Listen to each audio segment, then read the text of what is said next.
जय जिनेन्द्र दोस्तों, नमस्कार। कैसे हैं आप सब लोग? अच्छे से होंगे, बहुत सुखी संपन्न आबाद होंगे, इसी आशा के साथ स्टार्ट करता हूं आज का वीडियो। दोस्तों, आज के वीडियो में मैं इम्पोर्टेंट ये लाया हूं कि बरमूडा ट्रायंगल क्या है और इन दिनों विवादों में क्यों है, और अनूप मंडल क्या है और जैन धर्म से उनका क्या विवाद है और क्या इस पे मेरा व्यू है, वो पूरे वीडियो के अंत तक बने रहे, मैं बता देता हूं। सबसे पहले ये कि अनूप मंडल एक संगठन है, लगभग 1920 में बना हुआ संगठन है, जो राजस्थान के कुछ राज्यों में राजस्थान के कुछ जिलों में इसका प्रेजेंस है, और जो असामाजिक चीज़ों को करता है, लेकिन उसका तरीका जो है वो गरीब, अनपढ़, ग्रामीण लोगों के दिमाग को पहले ब्रेन वॉश करता है, गलत अंधविश्वास, गलत मिस्ट्रीज, गलत चीज़ें उनके दिमाग में फिट करता है और फिर अपनी प्रेजेंस को वो बढ़ाता है। इस तरह से वो समाज में घृणा, द्वेष और अपराध को बढ़ावा देता है। जो अनूप मंडल है वो आप जानते हैं कि एक अनूप मंडल नाम का एक बंदा व्यक्ति था, जिसने जैन व्यक्ति से या बनिया से उधार लिया था और वो वापस नहीं दे पाया था। तो जब जैन व्यक्ति ने उससे पैसा मांगा तो उसके खिलाफ वो हो गया और उसने एक संगठन स्टार्ट कर दिया, अनूप मंडल, और एक पुस्तक भी लिखी जिसका नाम था जगत हितकारिणी। नाम तो जगत हितकारिणी थी, लेकिन उसके अंदर जो चीज़ें इन्होंने लिखी हैं वो बिल्कुल इलॉजिकल हैं, अवैज्ञानिक हैं, अतथ्यात्मक हैं, अंधविश्वास से भरी हुई हैं और मनगढ़ंत है।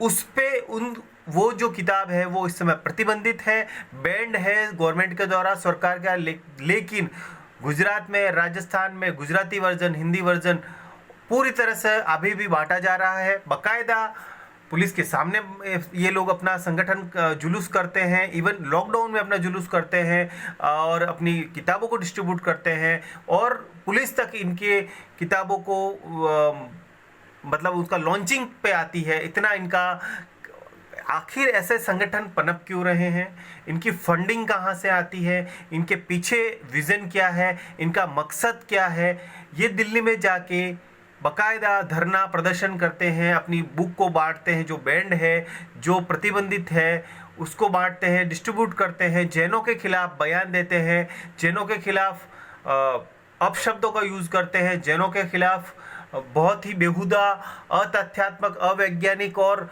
मनगढ़ंत आरोप लगाते हैं, फिर भी इनको रोका नहीं जाता है। न तो सरकार इसमें कोई एक्शन ले रही है, न कोई पुलिस एक्शन ले रही है। क्या सरकार की ऐसी क्या मजबूरी है? क्या वोट बैंक इसके बीच में आ रहा है, या जैन समाज का शांतिप्रिय समुदाय होना और अहिंसावादी होना, क्या उनकी कमजोरी को समझा जा रहा है? इस जगह अगर कोई और समुदाय होता तो तुरंत आप इसकी कार्रवाई करते। यहाँ पर अल्पसंख्यक समुदाय है जैन, और आप देखेंगे इस मामले में एक बरमूडा ट्रायंगल नाम की चीज आ रही है। जो अनूप मंडल संगठन है वो ये कहता है कि बरमूडा ट्रायंगल पे जैनों की रहस्यमयी दुनिया है, हेडक्वार्टर है, वहीं से ये जादू टोना करके सारी बीमारियों को लाते हैं।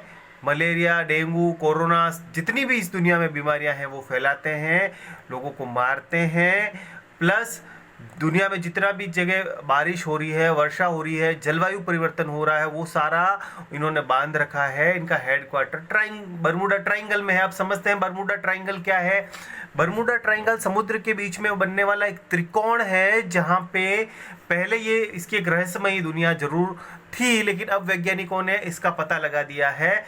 ये एक्चुअली ऐसी जगह है जहाँ पर पहले जब जहाज जाते थे या एयरक्राफ्ट साथ जाते थे तो वहाँ जाने के बाद वो दुर्घटनाग्रस्त हो जाते थे, वहाँ से गायब हो जाते थे, वहाँ से उनका जो रडार है उससे संपर्क टूट जाता था, उनका जो जिससे दिशा सूचक यंत्र होता है, रडार होता है, या उनकी जो कनेक्टिविटी होती है हेडक्वार्टर से, वो कट जाती थी। वहाँ का जो मौसम है वो बहुत अजीब सा है, वहाँ का जलवायु परिवर्तन, वहाँ पे बहुत बड़ी बड़ी लहरें आती हैं, बहुत बड़े चक्रवात आता है, तूफान आता है, और उसके बीच में ये जो है वो सब गायब हो जाते हैं। जितने भी जो भी जहाज, हवाई जहाज जो भी पहले गए हैं, सबसे पहले इसके बारे में, बरमूडा ट्रायंगल के बारे में कोलंबस ने बताया था। कोलंबस जब अपनी समुद्र यात्रा कर रहा था तो उसने इसके बारे में शेयर किया था कि उसका कंपास वहाँ पे काम करना बंद कर दिया था। वहाँ पे जो अपना कंपास होता है, जो रडार होता है, जिससे दिशाएं पता चलती हैं, जिससे कनेक्टिविटी होती है,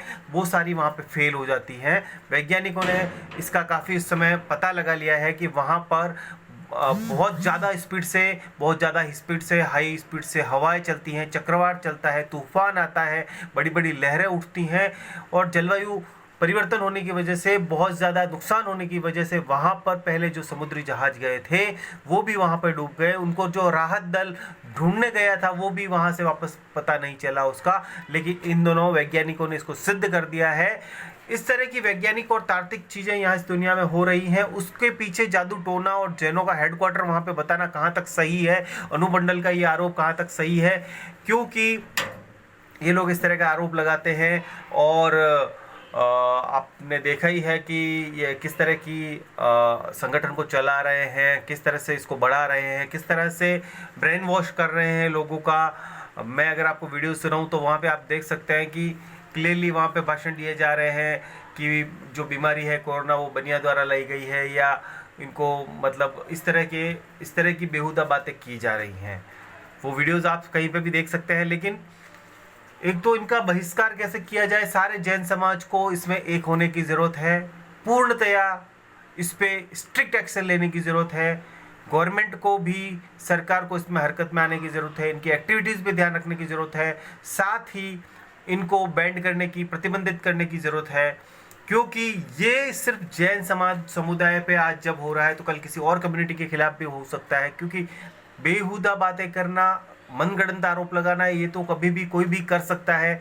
इसके लिए इस समाज में कोई जगह नहीं होनी चाहिए। इस तरह की बात करना, कोरोना जैसी बीमारी लाना, एक जैन व्यक्ति तो इतना अहिंसावादी होता है कि वो चींटी को नहीं मार सकता है, वो अहिंसा पे चलता है, मांस मछली मदिरा से दूर रहता है, वो सत्य पे चलता है और किसी की भावनाओं तक को आहत नहीं करता है, उसको भी वो हिंसा मानता है। ऐसे पे जैन समाज पे आरोप लगाना कि वो कोरोना जैसी महामारी लाया है, तो ये चीज़ें बहुत ही बेहुदा होंगी। ये विदेशों को भी इसमें बहुत फ़ायदा मिलेगा और विदेशी लोग भी इसका फ़ायदा उठा सकते हैं, क्योंकि हम लोग जानते हैं कि कोरोना महामारी कहाँ से आई है, सब लोगों को पता है। और इस तरह कोरोना महामारी में सबसे ज़्यादा जो नुकसान हुआ है, सबसे ज़्यादा जो देह त्यागा है, सबसे ज़्यादा जो मौतें हुई हैं वो जैन समाज की हुई हैं। बड़े बड़े जैन समाज के इसमें लोग यहाँ से इसमें अपना जीवन काल समाप्त हो गया उनका कोरोना से लड़ते हुए। अगर जैन लाए होते तो क्या इसको नहीं कर पाते? जैन तो फिर अगर चाहते वहाँ पे बारिश करवा देते, चाहते वहाँ पे बारिश ना होती। तो इस तरह की चीज़ें जो भगवान के हाथ में है, जो सिर्फ ईश्वर के हाथ में है, उसके लिए मनगढ़ंत बातें करना कहाँ तक सही है, बिल्कुल इसका विरोध करता हूँ और इस पर कड़ी कार्रवाई की मांग करता हूँ। साथ ही इनको सोशल मीडिया पे भी हम लोग ज़्यादा से ज़्यादा इस चीज़ों को उठाएं, फेसबुक, ट्विटर, इंस्टाग्राम या जहाँ भी अपने मुद्दों को उठाएं। बड़े बड़े जो नेता हैं उनको टैग करें, उन तक अपनी बात को पहुंचाएं और हम इसको आंदोलन के रूप में चलाएं। क्योंकि इस तरह से तो जैन समुदाय पे जिस तरह से हमले होते हैं, उनके साधु संतों पे हमले होते हैं, उन पे हिंसा होती है। आज सिक्योरिटी लेके साधु संतों को चलना पड़ता है, साथ में उनको सिक्योरिटी देनी पड़ती है। तो इस तरह से आने वाले समय में जैन समुदाय ख़त्म हो सकता है, या उसकी संख्या कम हो सकती है, या उन पे बड़े बड़े हमले हो सकते हैं। तो कहीं ना कहीं इस समय हमको जागने की ज़रूरत है। इस समय हमें पंथ छोड़कर, पंथ में वर्गों में नहीं बट के जैन होके, एक होके, यहाँ तक कि मैं जैन नहीं, मैं सिर्फ उन लोगों से भी निवेदन करूँगा जो राष्ट्रवादी हैं, राष्ट्र धर्म में और बिलीव करते हैं। क्योंकि हम एक भारतीय हैं, हम अपनी समाज में, हमारे देश में इस तरह की घृणा नहीं फैलते हुए देख सकते।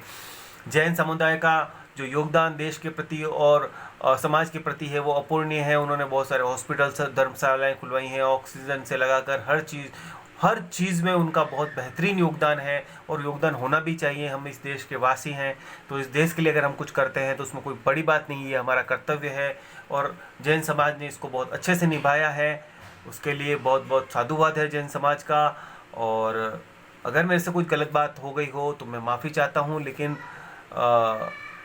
इस वीडियो को ज़्यादा से ज़्यादा आप शेयर करें, ज़्यादा से ज़्यादा लोगों तक फैलाएं, चैनल को सब्सक्राइब कर लें, लाइक करें, कमेंट करें, ज़्यादा से ज़्यादा इसको पब्लिश करें, फैलाएं, ताकि लोगों जैन समुदाय तक ये पहुँचे, राष्ट्र जो भक्त लोग हैं उन तक पहुँचे, और इस तरह की राष्ट्र विरोधी और जो धर्म विरोधी बातें हैं वो यहाँ पे रुक सकें, क्योंकि आज हमको धर्म बचाने का समय आ गया है। आज हम अपने धर्म को बचाएंगे तो कल धर्म हमको बचाएगा।